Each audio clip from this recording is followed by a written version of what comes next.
के जगजीत सिंह जी के गले में। एक सेकंड त्यागी जी, पहले वीडियो देखो, पहले वीडियो देखो। हाँ चलो चलो पटना चलो। मलूक नागर जी आए और ईशम सिंह जी को पटका बनाए। विश्वेंद्र पीछे हटो फ्रेम से। मलूक नागर, अनिल कुमार मिनिस्टर ताली बजाओ उसमें, ताली और दलीप जी को स्वागत करें, स्वागत करें।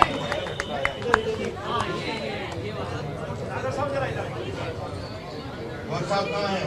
आओ Anil ji.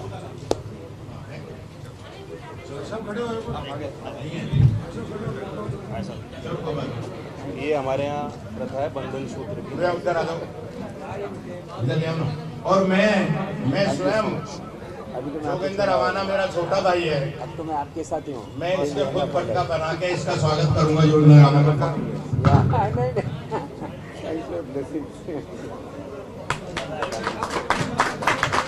Please you can. You can tie to Isham, I'll tie to Salman. सबको बाना जी को, So that we save time. बाना जी को। ये बेटा है मेरा कनाडा से फॉलो कर रहा है। कहाँ रहता है? कनाडा में बैंक पर अब वापिस जा पाए? ये तो ये इससे आपके पास छोड़ूंगा ही बताएगा। आइए आओ। नहीं भाई, प्रयास हो 14 के बाद से मैं रोक रहा हूँ, तुम ही नहीं रोकोगे। चलो अभी ऐसी बात है, बंद तो कह रहा ही गया। सबको पटके सब डाल दो। मनोज पीछे जो लड़के सबको ले लो, पटके सबको डालो। सर लो सब। एमपी साहब, दीपक हो गया, बाउल है फिर मैं पीछे हटो, पीछे इससे नीचे अब वीडियो ऑन कर, कार्यकर्ता इससे नीचे उसे नीचे उतर जाओ। अब वीडियो दिखा, हाँ अब प्ले कर दीजिए, उसमें थोड़ा डिटेल है। वीडियो शुरू कराओ भैया, वीडियो इसके सामने रखो। त्यागी जी उस तरफ है, त्यागी बैठो उस तरफ है, स्क्रीन हो जाएगा। यहाँ पर लोग इतने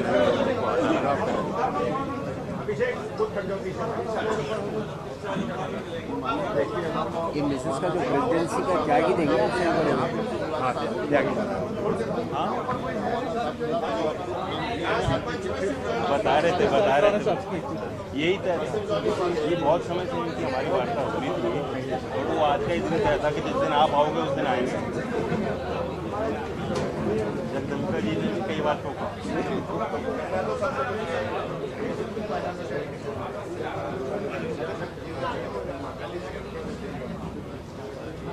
अध्यक्ष के रूप में जनता से गहराई से जुड़े रहे।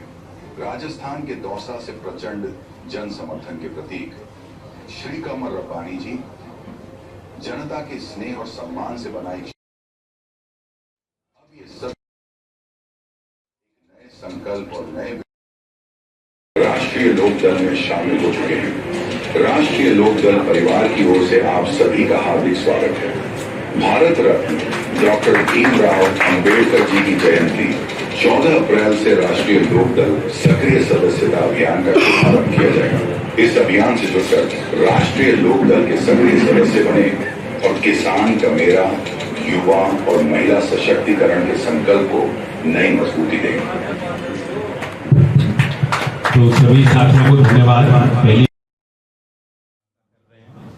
और बहुत शुभ अवसर है, मैं इस मंच के माध्यम से सभी सम्मानित लोग, नेतागण जो कई राज्य से अपना उनका परिचय है और लोकदल में उनकी आस्था है, चौधरी चरण सिंह जी को अपना आदर्श सभी नेताओं ने माना और पार्टी के साथ जुड़ के हमें संगठन में भी मजबूती मिलेगी और हमारी राजनीतिक जो दायरा है, जो विस्तार कार्यकर्ता देखना चाहते हैं दल में, उस ओर भी बहुत महत्वपूर्ण आज दिन है और कदम हमने आगे की तरफ लिया।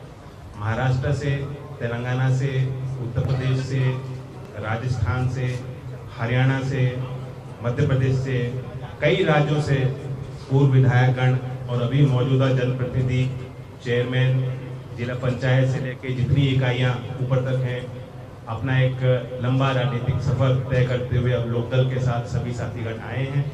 मैं उन सबका स्वागत करता हूं। मुझे पूरा विश्वास है कि हम सब साथ मिलकर चौधरी चरण सिंह के विरासत को संभालेंगे।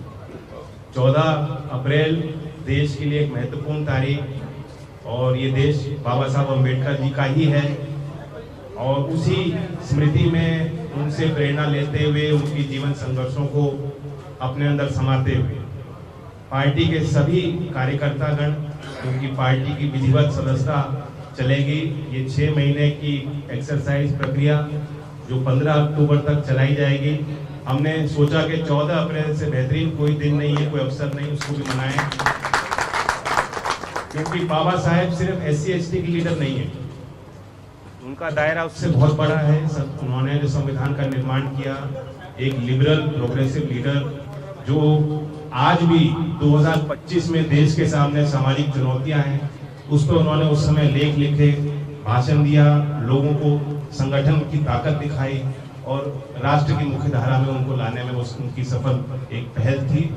तो उसको पहचानते हुए अब 6 महीने हमारे सभी कार्यकर्ता गाँव में जाएंगे, नगर में जाएंगे, गरीब कूचे में जाएं, बस्तियों में जाएं और पार्टी की सदस्यता अभियान को खुद सक्रिय सदस्य बनते हुए औरों को पार्टी में सदस्य बनाएं और फिर विधिवत हमारा चुनाव 15 अक्टूबर से नवंबर तक होगा, राष्ट्रीय अधिवेशन होगा और पार्टी तय करेगी कि अब राष्ट्रीय अध्यक्ष अगले चरण में किसको बनाना। मैं कल NDA का विस्तार हुआ है, AIDMK को जोड़ा गया है, क्योंकि मैं आई कैन एस्टिमेट आप क्या सवाल पूछोगे, थोड़ा अपनी राय पहले दे देता हूँ।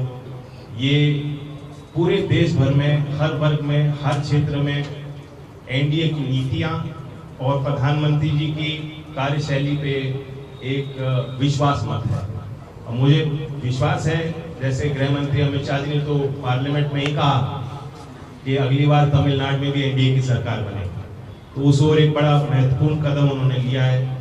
खुशी है कि अब लोकदल भी तेलंगाना साउथ में है, स्थापित करेंगे, दिलीप जी उसमें मददगार होंगे।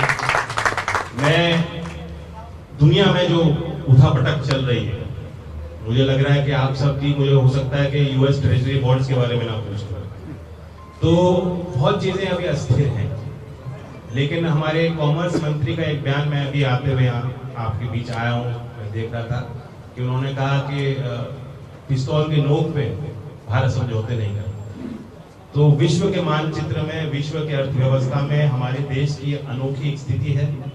पूरा यूरोपियन कमीशन का भी इंडिया आया था और सब लोग चाहते हैं कि व्यापार में विस्तार हो और भारत का विश्व पटल पर जो नेतृत्व का स्थान हमें मिला है G20 के बाद, प्रधानमंत्री जी के जिस तरह से दौरे होते हैं, संवाद होता है, जो रिश्ते उन्होंने बनाए विश्व के सभी देशों के बड़े नेताओं से, वो अब हमारे लिए प्रभावी और कारगर साबित होंगे और भारत सरकार उस पर उचित फैसले समय के साथ हमारे देश के उद्योग को बढ़ाने के लिए, किसानों को लाभ पहुंचाने के लिए, नौजवानों को रोजगार दिलाने के लिए, स्किल्ड लोगों के माइग्रेशन को इनेबल करने के लिए भारत सरकार फैसले लेगी। मैं इसी के साथ ओपन अप करना चाहूंगा, कुछ सवाल अगर हम लें, अगर कोई दूसरा माइक हो उपलब्ध तो कम से कम सवाल पूछ रहे हैं तो उन तक पहुंचाया जाए। दूसरा माइक है?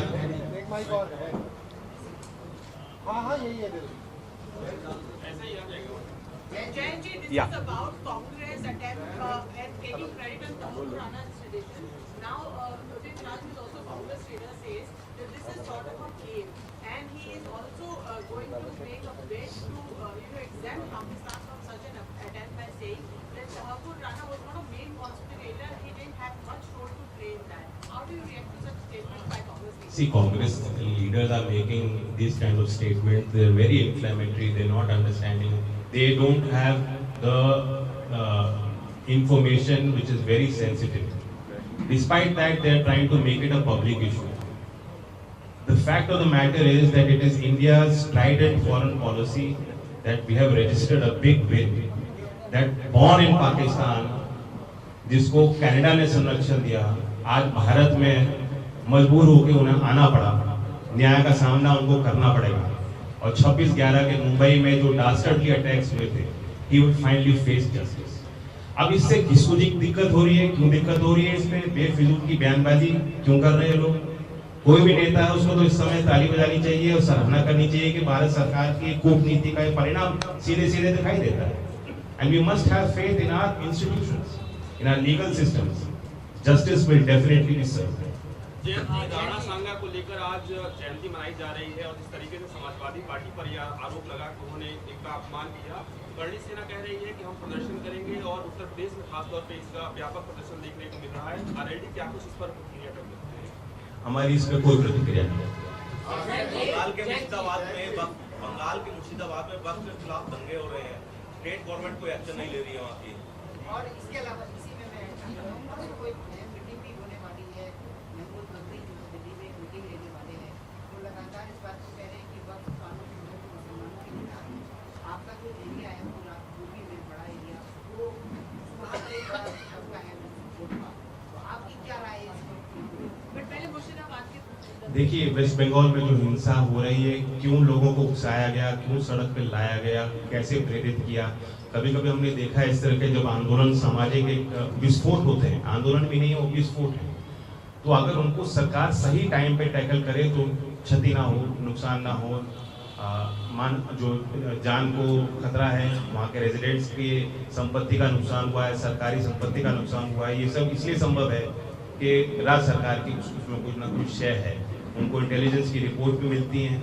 और मैं आज इस मंच के माध्यम से अपील करता हूं कि पार्लियामेंट ने कानून बनाया है, बहुत संवाद के बाद एक जो कमेटी के सुझाव थे सरकार ने उसको माना, पार्लियामेंट में घंटों की चर्चा हुई, देर रात भी नहीं सुबह तक चर्चा हुई, नए कीर्तिमान स्थापित हुए, सारे सीनियर लीडर्स ने सबकी बात सुनी, उसके बाद कानून बना।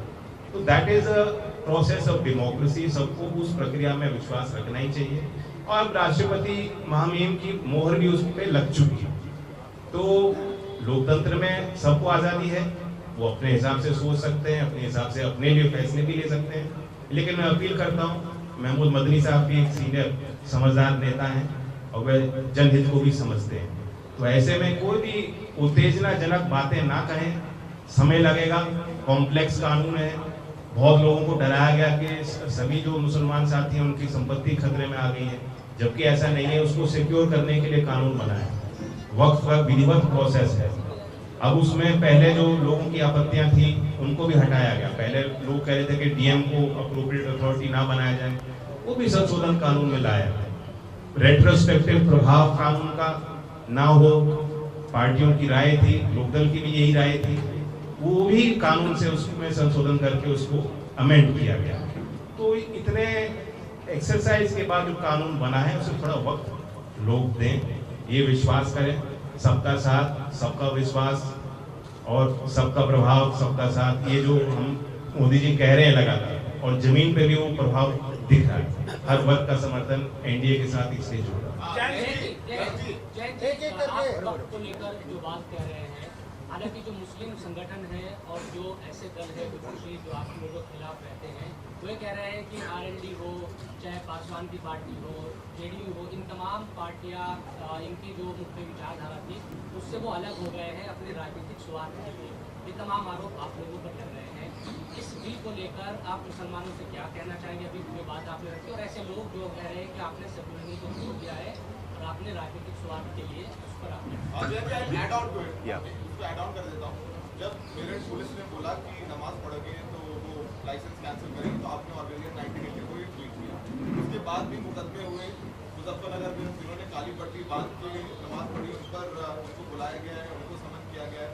And we know that you be doing lot of secular politics and you been taking stand. अब आपका रुख क्या है? और जो शोएब ने सवाल पूछा, तो रेड माइक ने मुझसे पूछा है और मेरे ट्वीट्स आप देख भी रहे हो, फॉलो भी कर रहे हो, मेरे ट्वीट्स तो नहीं रुके ना मेरे बयान रुके। ये एक सतत प्रयास है यूपी पुलिस को सुधारने का, ये हमारी कोशिश, मैं इतना ही कह सकता हूँ। बाकी राज्य सरकार के हाथ में है वो निर्णय लेना, लेकिन कहीं भी कोई हानि ना हो।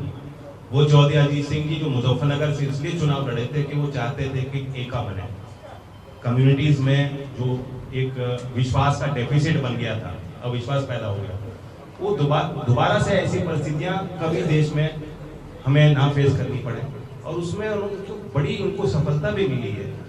We are remaining to be a liberal secular party with a progressive outlook, that's all I say. Chaudhary साहब, हम तो देख रहे हैं कि आप तो लगातार बोल ही रहे हैं, वो भले ही मुजफ्फरनगर में कुर्ता वाला बयान हो, चाहे उसके बाद में जो विधायक केतकी सिंह है उनको लेकर के कहा गया हो, और अभी आपने जो मेरठ में पुलिस को लेकर के जो कहा, आप लगातार स्टैंड ले रहे हैं, लेकिन उसके बावजूद भी कुछ नेता ऐसे हैं जो ये कह रहे हैं कि जयंत चौधरी जी अब पहले की तरह मुखरता से बात नहीं करते, और हम लगातार देख रहे हैं कि मुस्लिम समाज के जो नेता हैं वो पार्टी में जुड़ भी रहे हैं अलग अलग स्थानों पर। तो आप लगातार स्टैंड ले रहे हैं, लेकिन बावजूद उसके ये क्या कुछ हो रहा है? ये राजनीति पहली बार नहीं हो रहा, ये होगा, इसे हम लोग फेस करेंगे।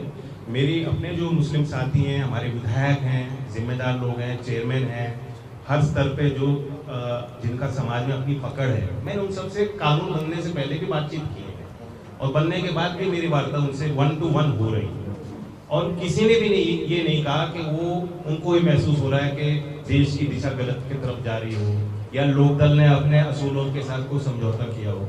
दे डू फील, चिंताएं होती हैं, और चिंता को दूर करने का काम भी वो नेता करेंगे। मैंने हर एक मुस्लिम लीडर को जिम्मेदारी दी है कि आप छोटी छोटी बैठक करें, आप मस्जिदों में जाएं, समाज के नेताओं इमामों के साथ बैठें, नौजवानों के साथ बैठें जो देश की बदलती तस्वीर के साथ जुड़ना चाहते हैं।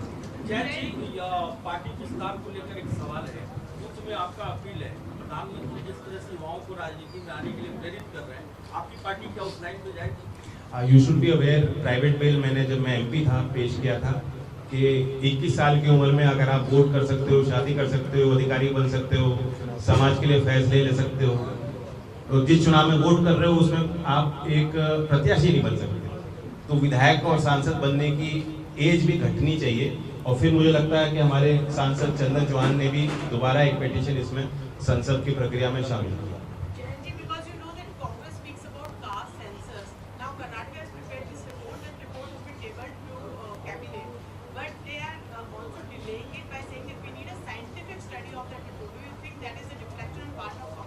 Definitely is. See, it's a very complex issue. Do I understand caste fully or comprehend it? I don't. Grassroots politicians today may be aware of their region, but pan-India, what is the true story? What is the kind of flux in Indian society based on caste? These definitions are also changing. अब एक राज्य में एक community ऐसी है, दूसरे राज्य में बैकवर्ड है। दिल्ली में, यूपी में कश्यप समाज के लोग दिल्ली आते हैं, काम करते हैं, और वो 20 साल से उनके नाम में शर्मा लिखा जा रहा है। बहुत से ऐसे लोग हैं जिनके पास अगर कोई सरकारी अधिकारी जाएगा सर्वेक्षण करने, वो अपनी जाति उसको नहीं बताएंगे, नहीं बताना चाहेंगे और ना ही बताएंगे। तो ऐसे में सरकारी तंत्र किस हिसाब से सर्वेक्षण करेगा, उसमें किस तरह की पुख्ता जानकारियां सामने आएंगी, मेरा अनुभव कुछ और कहता है। तो it's a very complex issue, simplified for political reason.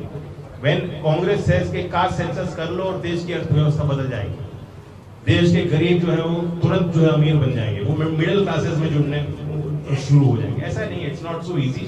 Cast census is not a solution to anything, it is one data point.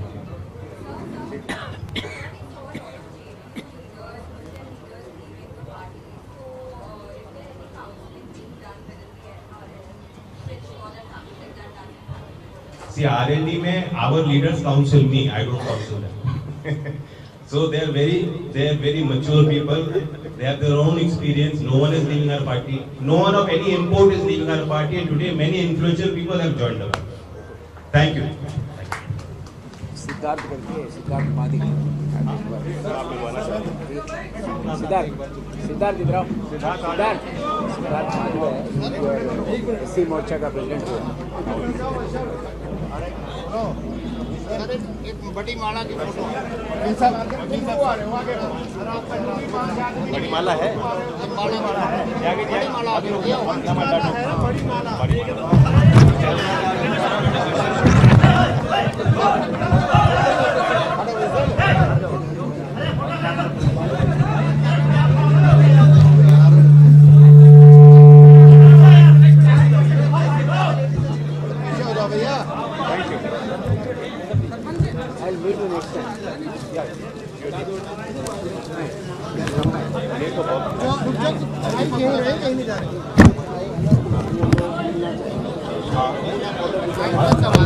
हाँ फोटो कराने के जो लोग आए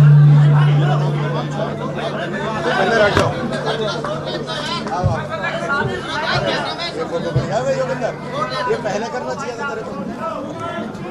अरे सुंदर लग रहा है।